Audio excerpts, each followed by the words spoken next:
What's going on, everybody? Welcome back to Steelers Rewind here live from mandatory minicamp. Nick Farabaugh here with you guys as always, and let's talk obviously the big topic today, Aaron Rodgers. For the first time talking as a member of the Pittsburgh Steelers. I'll tell you what, Rodgers commanding the media quite well, saying the personal reasons it's just improved. He can commit to the team now, right? He can give his full energy to the city of Pittsburgh, to his teammates, saying he feels better off the Achilles now that it's really 18 months, really 20, and 24 will be in September. So he feels more nimble now, more mobile. The reason he signed, big reason, Mike Tomlin just loves the historic nature of the Pittsburgh Steelers as a franchise. I think that's another big part of all of this. And so when you look at Aaron Rodgers, he's coming in, it feels different. Everybody around the Steelers is admitting it feels different because it does. You have a 4-time MVP, a Super Bowl winner, one of the legends of the game. Even what you think of Aaron Rodgers right now, it just does have a different aura around it than it did previously.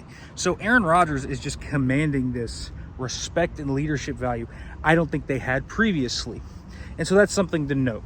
But Rodgers, I do feel like, learning the playbook, didn't go through team drills, he said today, just Indy. They're trying to give more reps to Will Howard. He's willing to mentor Will Howard.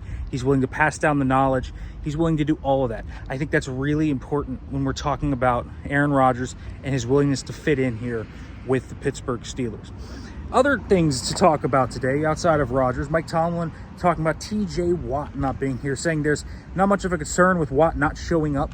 They know he's working. And Denzel Martin, outside linebackers coach, also said that there's really no question about his future with the franchise either. The Steelers expect for him to sign. It's just a matter of when. Obviously, this is TJ kind of showcasing his discontent with his contract situation, but they do feel like it will get done at some point.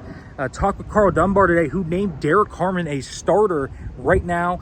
Y.A. Black is going to play all over the place, but he said right now he's playing 4-eye, not nose tackle. That's interesting. Daniel Ekuale is someone who he said is the backup nose tackle. So right now it feels like it's Ekuale and Benton at nose, and then Black is playing in that 4-eye rotation.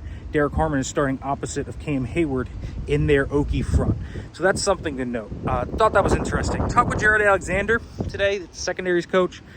Really good takeaways from Joey Porter Jr.'s penalties and why. He said some of it's mental, but a lot of it's trust and technique, and it's not the line of scrimmage. He thinks he's one of the most disruptive players at the line of scrimmage in press coverage. It's at the top of routes. It's getting your head around at the catch point. I think this was a really good way to describe the mindset. Joey thinks about how not to lose, how to prevent a catch rather than maybe going to play the ball and trying to get a PBU or trying to get an INT, something like that.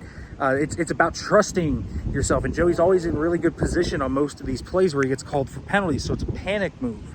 And so I think that's something to think about as well when we're talking about Joey.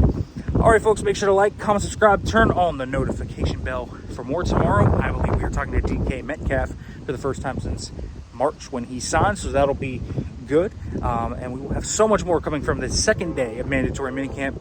Thanks for watching, everybody.